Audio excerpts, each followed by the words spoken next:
Hello friends. 16 नवंबर के लिए दोस्तों इम्पोर्टेंट ब्रेकआउट स्टॉक्स बता रहा हूँ।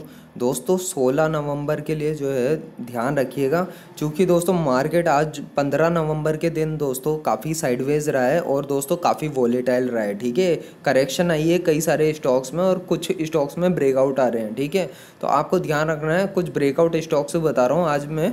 ठीक है, अगर मार्केट में तेज़ी रहती है, ठीक है, अगर मार्केट में तेज़ी रहती है, निफ्टी 50 में तेज़ी आएगी तो इसका मतलब मार्केट ऊपर ही जाएगा। ठीक है, अच्छी तेज़ी देखने को मिलेगी। तो दोस्तों आईटी सेक्टर जो है काफ़ी स्ट्रॉन्ग दिख रहा है। एक तो आप ये ध्यान रखो, तो आईटी सेक्टर से रिलेटेड स्टॉक्स देखना। फार्मा सेक्टर जिस तरह से आज जो है स्ट्रॉन्ग दिखा है, देखो यहाँ पे फार्मा सेक्टर जो है दोस्तों, अगर आप यहाँ पे देखोगे तो ये काफ़ी स्ट्रॉन्ग रहा है। आज 1.45% से बढ़ा है। ठीक है, इंडेक्स ही जब इतना बढ़ता है ना तो अच्छी तेज़ी आती है मार्केट में। अब देखो होगा क्या कल, तो कल के लिए जो इम्पोर्टेंट ब्रेकआउट स्टॉक बता रहा हूँ वो है टीसीएस का। ध्यान रखना दोस्तों, टीसीएस जो है ना सस्ता है दोस्तों। सस्ते को पहचानने का तरीका सिंपल सा क्या है दोस्तों, ये अपने मूविंग एवरेज पर बना हुआ है। ठीक है, अभी मैं इसको दिखाता हूँ चार्ट पर।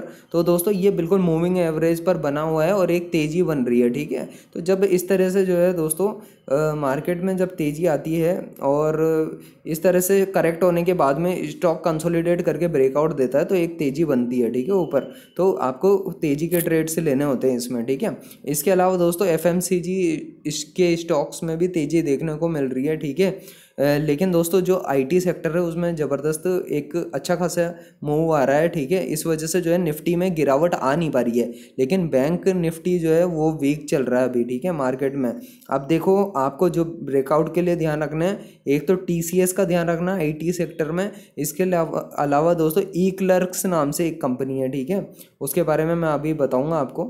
ये ई क्लर्क्स नाम से जो है कंपनी है, इसका ध्यान रखें। ई क्लर्क्स का इस पे 4% का मूवमेंट आया, कल बड़ा मूवमेंट आ सकता है। ठीक है, इसके अलावा दोस्तों अगर देखा जाए दोस्तों कुछ और ब्रेकआउट स्टॉक्स की तरफ, तो दोस्तों ये जो एसआरएफ का स्टॉक है ना दोस्तों, एसआरएफ काफ़ी अच्छी कंपनी है, टेक्सटाइल सेक्टर से रिलेटेड है। नीचे से जो है दोस्तों एक तेज़ी बनी है इसमें। ठीक है, नीचे से तेज़ी बनी है। अगर 10-15% मूवमेंट के लिए रखना चाहते हो तो अच्छा स्टॉक है। ठीक है, होल्ड भी कर सकते हो, ब्रेकआउट भी ढूंढ सकते हो। इसके अलावा दोस्तों इंडिया मार्ट जो है एक ऐसा स्टॉक है जिसके बारे में मैं बार बार कह रहा हूँ, नीचे से तेज़ी आ रही है तो बार बार ब्रेकआउट आने की चांसेस होती है। ठीक है, इसमें इसके अलावा अगर दोस्तों जो शॉर्ट लिस्टेड स्टॉक्स है मैं बताता हूँ, जैसा कि दोस्तों ये एक जोमेटो कंपनी है। ठीक है, और देवयानी इंटरनेशनल है। इन पे ध्यान रखो दोस्तों। लगातार मैंने कल भी बताया था दोस्तों, आज जोमेटो पे 4.5% का मूवमेंट आया है, देवयानी पे 2% का मूवमेंट आया है। इस तरीके से अब जैसे ये स्टॉक चाल पकड़ चुके हैं तो दोस्तों रेगुलर इन पे ब्रेकआउट्स देखने को मिलेंगे, तो इसलिए ध्यान रखो, इन पे नज़र रखो। ठीक है, लॉरस लैब्स पे ध्यान रखो। मैंने कहा फार्मा सेक्टर में तेजी आई है, नीचे से जो है एक अच्छी खासी इंडेक्स में तेजी आई है। तो लॉरस लैब्स जैसे स्टॉक जैसे 8% का एक दिन में मूव दिया है, ये स्टॉक्स पर नज़र रखो। अगले कुछ दिनों के लिए रोज ब्रेकआउट देखने को मिल सकते हैं इनके ऊपर। ठीक है, तो आपको जो है क्या करना है, 1 से 2% का इंट्राडे बेसिस पे रिटर्न निकालना है, या फिर अगर आप होल्ड करके रखते हो तो 10 से 15% रिटर्न के लिए जो है होल्ड करके रखो। अगर आप कैश में पोजीशन बनाते हो तो 10 से 15% रिटर्न पे, जैसे ही 10% मिले पोजीशन को कट कर दो अपनी, अच्छा खासा रिटर्न बन जाएगा आपका। इसके अलावा मैं बताना चाहता हूँ ग्लेनमार्क जो है एक और कंपनी है, ग्लेनमार्क के ऊपर आप ध्यान रखो।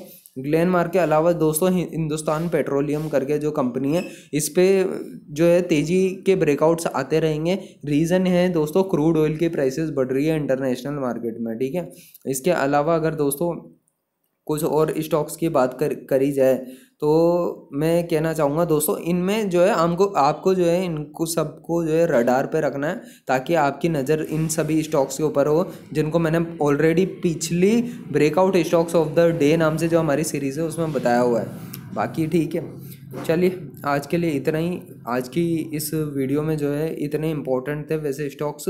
बाकी बजाज इलेक्ट्रिकल है, इसके ऊपर भी आप ध्यान रख सकते हो। ठीक है, चलिए एंड करता हूँ वीडियो को। वीडियो के साथ एंड तक बने रहे, लिए उसके लिए बहुत बहुत धन्यवाद।